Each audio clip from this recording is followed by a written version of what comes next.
अस्सलामुअलैकुम, welcome to my YouTube channel. आज का लेक्चर है short response questions unit number 16 के। लेक्चर स्टार्ट करने से पहले अगर किसी को फुल बुक नोट्स चाहिए पाक स्टडीज़ के, केमिस्ट्री के, फ़िज़िक्स के, तो बायो में इंस्टाग्राम का लिंक मौजूद है, आप लोग मुझे उस पर जाके डीएम कर सकते हो। लेक्चर की तरफ आते हैं। क्वेश्चन नंबर 1 है why is copper preferred over silver for household wiring considering cost, conductivity and durability. अब आपसे पूछा गया है कि हम जब घरों में तारें लगाई जाती हैं तो वो कॉपर की तारें होती हैं, हम सिल्वर क्यों नहीं यूज़ करते। और आपने जो पॉइंट्स बताने हैं, वजह देनी है, उसमें आपने कॉस्ट को भी बताना है, कंडक्टिविटी बतानी है और ड्यूरेबिलिटी भी, पॉइंट्स तीनों कंसीडर होने चाहिए। कॉपर को इसलिए प्रेफर किया जाता है क्योंकि ये एक तो चीपर होता है, सिल्वर आपको पता है महंगा होता है, so it save money. It also has high electrical conductivity, और इसके अलावा इसकी कंडक्टिविटी भी ज़्यादा। तारे हम क्यों यूज़ करते हैं? ताकि करंट ज़्यादा से ज़्यादा फ्लो करे, तो कंडक्टिविटी ज़्यादा होती है इसकी। It allow current to pass easily. Copper is also strong and durable. उसके अलावा कॉपर जो है वो स्ट्रॉन्ग भी है और वो बर्दाश्त भी कर सकता है कि ज़्यादा करंट गुजर जाए तब भी। So it last longer without breaking, that's why copper is better and practical choice for household wiring. Question 2 है why electrons in metals do not create a current without a potential difference. वो कहते हैं metals के अंदर वैसे भी free electrons होते हैं, मूव कर ही रहे हैं, लेकिन जब तक हम पोटेंशियल डिफरेंस उनको नहीं देते तो वो करंट नहीं बनता। ऐसा क्यों है? जब तक हम उसको करंट, देखो मेटल्स में फ्री इलेक्ट्रॉन मूव तो कर रहे हैं, लेकिन उनकी मूवमेंट से करंट क्यों नहीं बन रहा, जबकि हमने पढ़ा हुआ है कि मूवमेंट की वजह से करंट बनता है। वो इसलिए क्योंकि ये जो करंट, ये जो इधर उधर मूव कर रहे हैं, ये इधर जाता है, ये इधर जाता है, ये इधर जाता है, तो ये एक दूसरे की इफेक्ट को कैंसिल करके ओवरऑल आंसर ज़ीरो दे रहे होते हैं। ठीक है, कोई डायरेक्शन नहीं है इनकी specific. Without a potential difference these electrons move in random direction because of their movement cancel out. इनकी मूवमेंट कैंसिल आउट हो रही होती है और कोई करंट फ्लो नहीं कर रहा होता। लेकिन जैसे ही हम एक क्या करते हैं, इनको पोटेंशियल डिफरेंस दे देते हैं, मतलब बैटरी के साथ कनेक्ट कर देते हैं, तो अब क्या होता है, बैटरी की वजह से इलेक्ट्रिक फील्ड बनती है, और वो इलेक्ट्रिक फील्ड जो होती है वो इस डायरेक्शन में जाती है, प्लस से माइनस की तरफ जाती है। और चार्जेस जो होते हैं वो हमेशा इलेक्ट्रिक फील्ड के उल्टी साइड पर मूव करते हैं, तो ये इसको इस तरफ मूव करेंगे। और पोटेंशियल डिफरेंस जो है ना, इन चार्जेस को धक्का देता है और वो सारों को इधर उधर मूव नहीं करने देता, इलेक्ट्रिक फील्ड के ऑपोजिट मूव करवाता है। तो when we apply a potential difference, उसकी वजह से इलेक्ट्रिक फील्ड मिलती है। डेट मेक इलेक्ट्रॉन, जो इलेक्ट्रिक फील्ड जो है वो मूव इन वन डायरेक्शन, एक ही डायरेक्शन में मूव करवाती है। दस this flow of electron is called current. और अब मूवमेंट की वजह से ये एक दूसरे के इफेक्ट को कैंसिल नहीं करेंगे और करंट बनेगा। और ये इंपॉर्टेंट क्वेश्चन था। क्वेश्चन नंबर 3 है how conventional and actual current directions affect circuit behaviour and why conventional current is important in diagrams and calculations.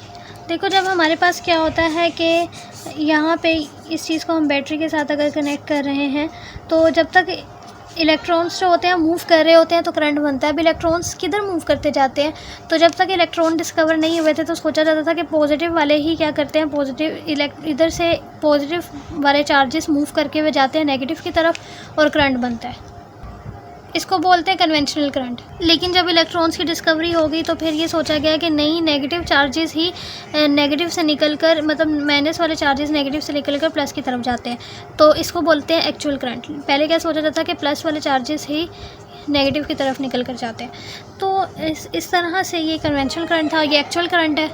लेकिन अभी भी हम क्या करते हैं कि पॉजिटिव वाले जो हैं, ये जो कन्वेंशनल करंट है, इसी को अभी तक यूज़ कर रहे हैं, क्योंकि इससे हमारी आगे जो न्यूमेरिकल्स होते हैं तो वो बहुत ज़्यादा आसान हो जाते हैं, कैलकुलेशंस हमारी आसान हो जाती हैं आगे फर्दर बीएस लेवल की स्टडीज़ पे। तो in actual current electrons flow from negative to positive terminal. Conventional current we assume positive charges flow from positive to negative terminal.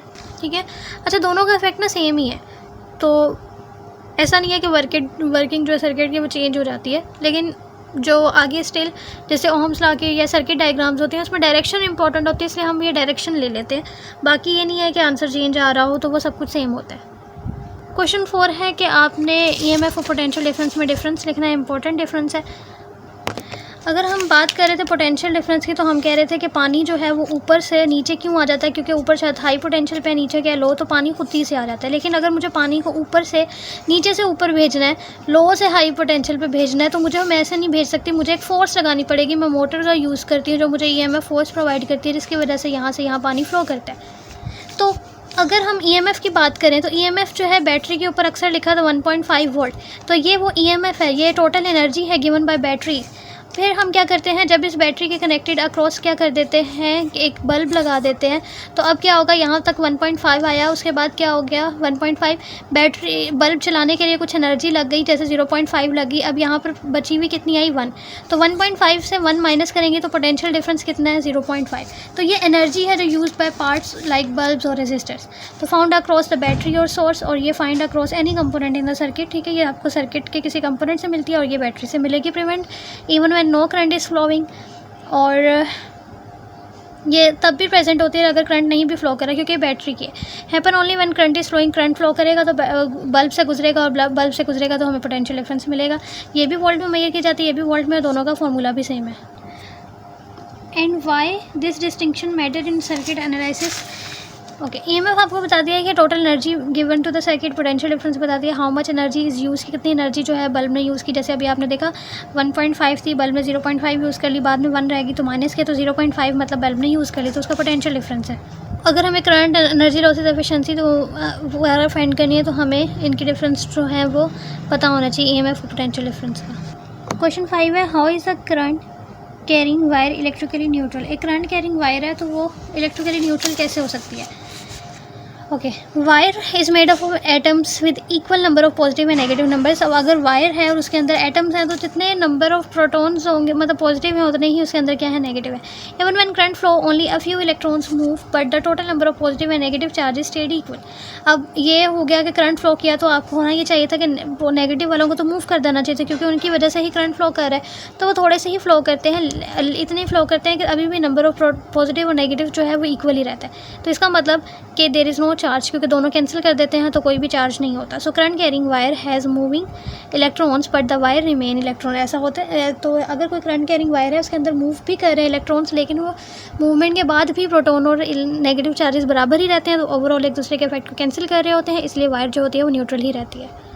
Question 6 है, would the light still work if a car batteries positive and negative terminals were interchange. कह रहे हैं कि क्या light तब भी चलती रहेगी अगर हम कार की जो बैटरी है उसका नेगेटिव और पॉजिटिव जो है टर्मिनल वो बदल दें।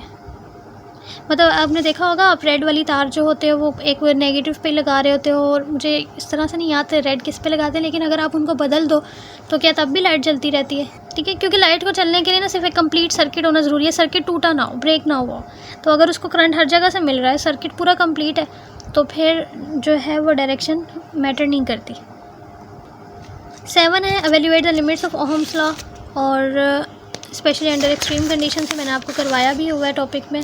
ओहम्स लॉ सिर्फ उन्हीं डिवाइसेस पे लगता है जिनकी रेजिस्टेंस कांस्टेंट होती है, और जब टेम्परेचर चेंज होता है तो रेजिस्टेंस चेंज हो जाएगी, तो तब ये काम नहीं करेगा।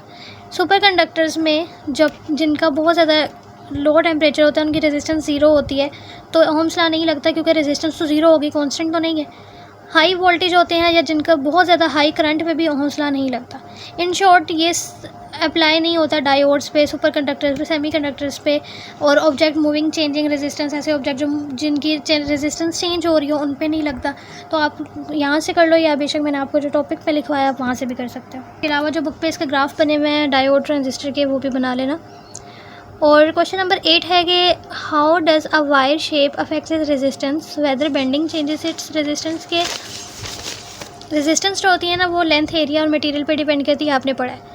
ठीक है, उसकी शेप पे डिपेंड नहीं करती। ठीक है, तो अगर हम शेप चेंज कर रहे हैं, मतलब हम उसको बेंड कर रहे हैं, कुछ और शेप चेंज कर रहे हैं, अगर हम उसका साइज़ नहीं चेंज कर रहे ना, तो कि ये तो सिर्फ एरिया पे, एरिया मतलब साइज़ छोटा बड़ा उस पर डिपेंड कर रही है, तो तब तक रेजिस्टेंस चेंज नहीं होती, तो शेप पर ये डिपेंड नहीं करती। क्वेश्चन 9 है, टेम्परेचर कोफिशिएंट को हम अल्फा से लिखते हैं, 0.004 है। How does this affect copper's performance in electrical system under varying temperatures. ठीक है, आपको टेम्परेचर कोफिशिएंट दिया हुआ है और अल्फा आप देख सकते हो इसमें क्या है, पॉजिटिव।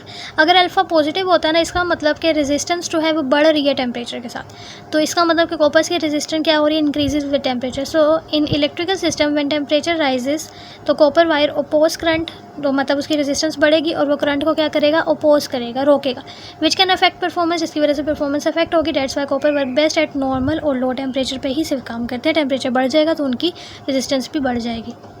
ठीक है, तो ये मैंने आपको लेक्चर में भी बताया था, ये अल्फा होता है टेम्परेचर कोफिशिएंट। अगर ये पॉजिटिव है मतलब इनकी जो रेजिस्टेंस है वो बढ़ेगी टेम्परेचर के बढ़ने से, अगर नेगेटिव हो तो मतलब इनकी टेम्परेचर के बढ़ने से रेजिस्टेंस कम होगी। क्वेश्चन नंबर 10 है, how would you define fluid resistance of for a water carrying pipe.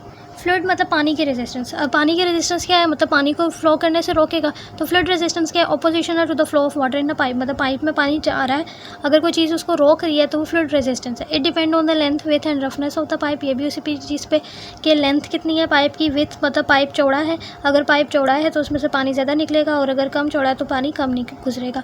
और रफनेस ऑफ द पाइप, अगर उसमें थोड़ी सी रफ सा पाइप है तो पानी थोड़ा स्मूथली नहीं गुजरेगा। लॉन्गर और नैरो पाइप और with rough walls give more resistance, ठीक है, वही कि अगर लेंथ बढ़ जाएगी और नैरो होगा पाइप, और बेसिकली लेंथ रेजिस्टेंस जो होती है लेंथ के और के डायरेक्टली प्रोपोर्शनल होती है, एरिया के इन्वर्स रिलेशन होती है, और रेजिस्टेंस रफनेस के भी डायरेक्ट रिलेशन होती है।